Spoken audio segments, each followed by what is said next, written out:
Let's look at the areas of the shapes that you're going to have to know. Let's start with the rhombus. In a question with the rhombus, you're probably going to be given the diagonals. And we call the diagonals D1 and D2. What you're going to do is you're going to multiply D1 times D2 and divide it by 2. This will be the area of the rhombus. So if we have a rhombus with diagonal 1 of 10 and diagonal 2 of 12, we're going to multiply 10 and 12 and then divide it by 2. This will be 60. Next, we have a triangle. The area of a triangle is to multiply the base times the height and then divide it by 2. So if we have a base of 4 and if we have a height of 3, we're going to multiply 4 times 3 and then divide it by 2. This will be 6.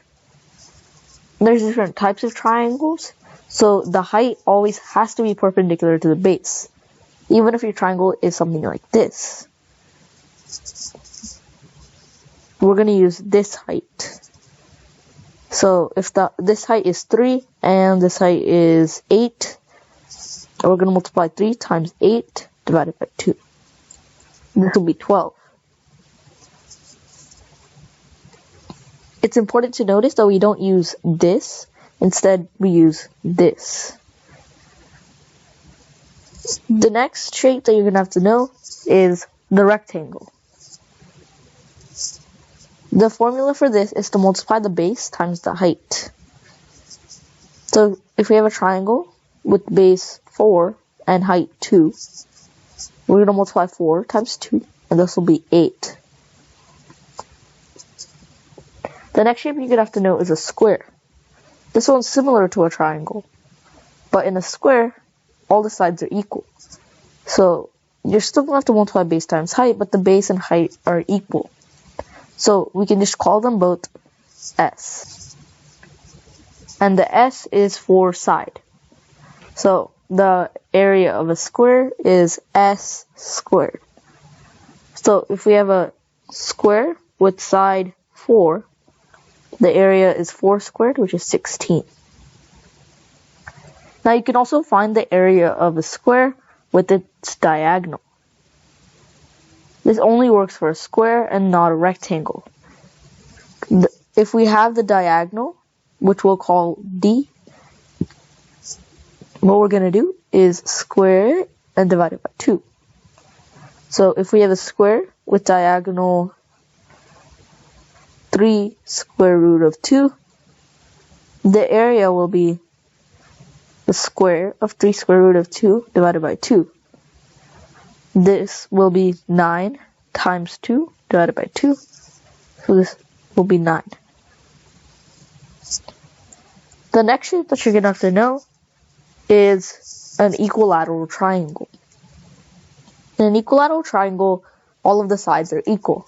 So if we have side S, the area of the triangle is going to be square root of 3 divided by 4 S squared.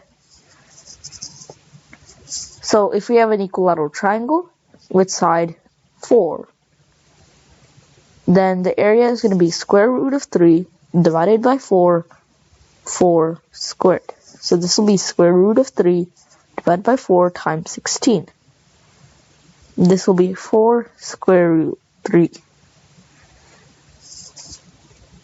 Next, we have a regular hexagon. So a regular hexagon has all its sides equal.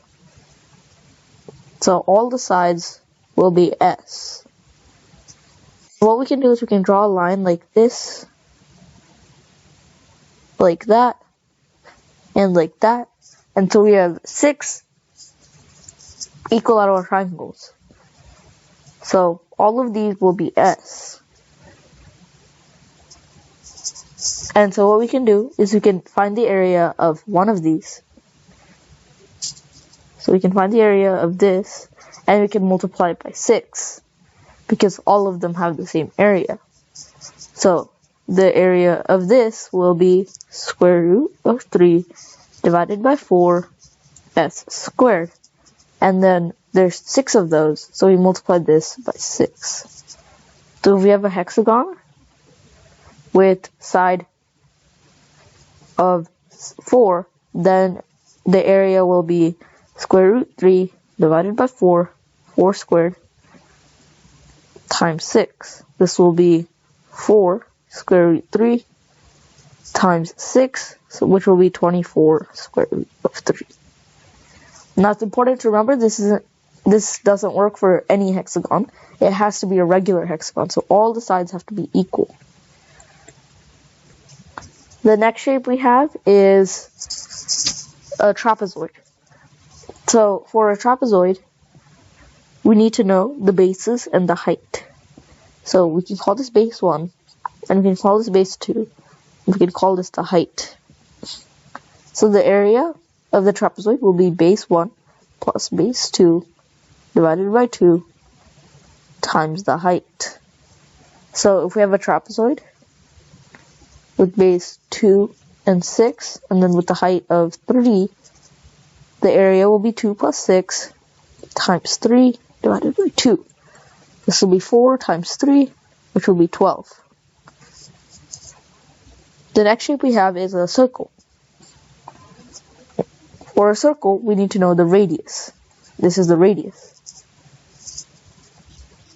The area for the circle will be pi times r squared. Pi is a constant, and pi is equal to 3.14.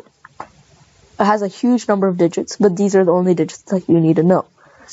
So if we have a circle with radius 3, the area will be pi times 3 squared. This will be 9 pi. Most of the time you can leave the answer with pi. However, sometimes you have to convert it, and you have to actually multiply by 3.14. So this will be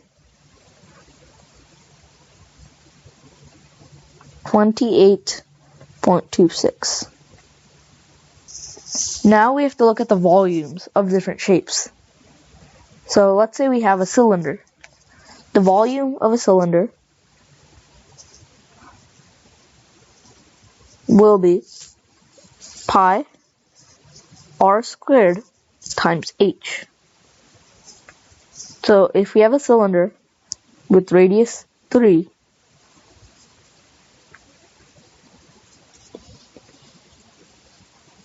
and it has height 4,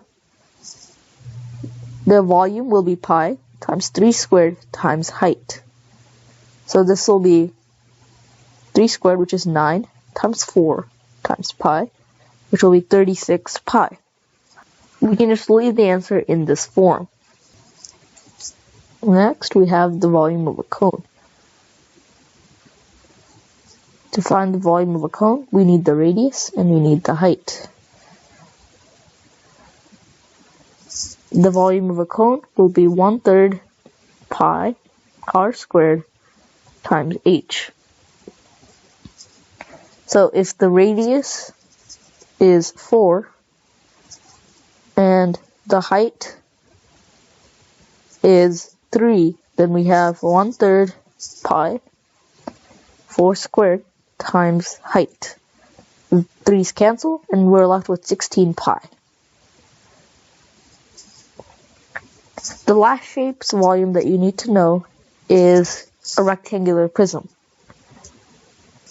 The volume for a rectangular prism is base times height times length. So if we have a rectangular prism with base 3, length 4, and height 5, the volume will be 3 times 4 times 5, which will be 60. Now, finding the areas and volumes of shapes can be tricky, so this requires a lot of practice. I've linked the practice worksheet and its answers in the comment section, so make sure to go check those out.